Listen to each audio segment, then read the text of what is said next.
Good morning, good afternoon, and welcome to This Week in Renewables, sharing the latest renewable stories over the last 7 days. This week, I will be discussing news articles across wind, hydro, and solar, and discussing some organisations such as the World Bank, NextEnergy, Canadian Solar, TotalEnergies, among others. If you're unfamiliar with this weekly show, it can be found on YouTube and LinkedIn. I like to discuss the renewable stories that have been featured across the globe, just to give you a short snapshot of what's been happening in the world of renewables. Today I start off with some hydropower news, and the World Bank has approved a loan for sum of $380 million to develop Indonesia's first pumped storage hydropower project, aiming to improve power generation capacity during peak demand while supporting the country's energy transition and decarbonisation goals. This is fantastic news. I'd be very keen to see how this project will progress over the next couple of months and couple of years, to be precise.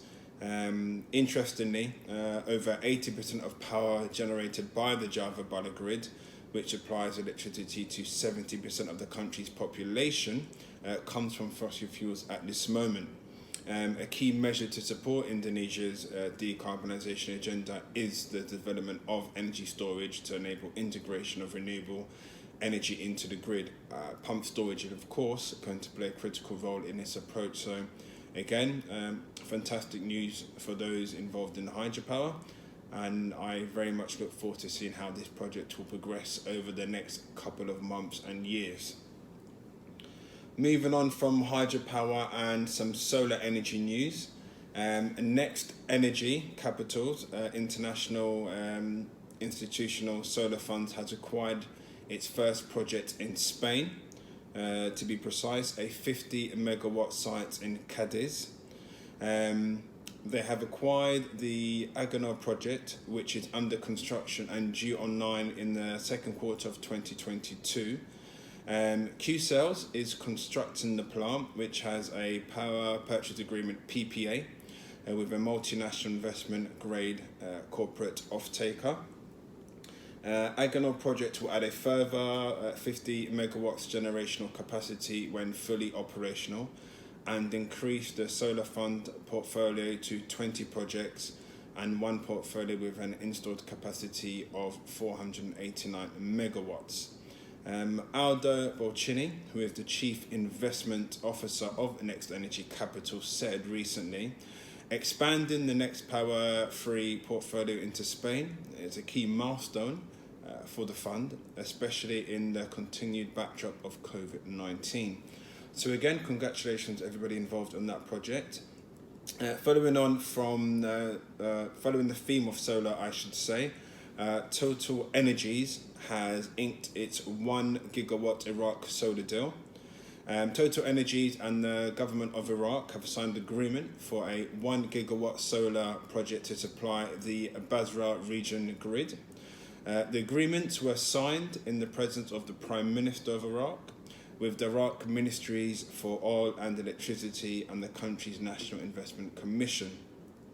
The solar project, along with agreements for installations to recover gas that is being flared on the 3 oil fields of up to 3 gigawatts, represents a total investment of approximately $10 billion, so quite a sum indeed.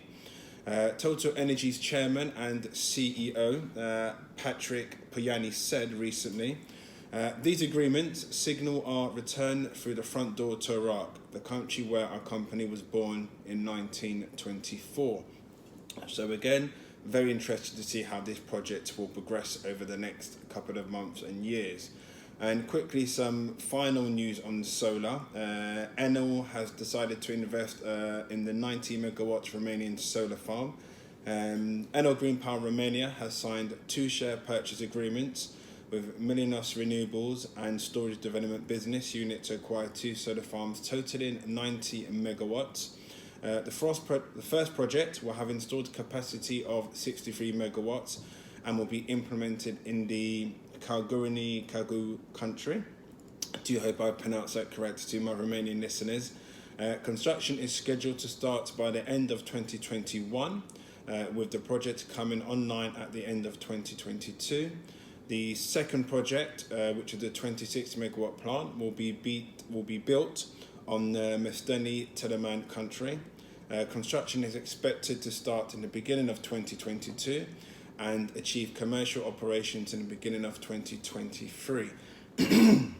Again, very interested to see how the project will progress over the next couple of months and years.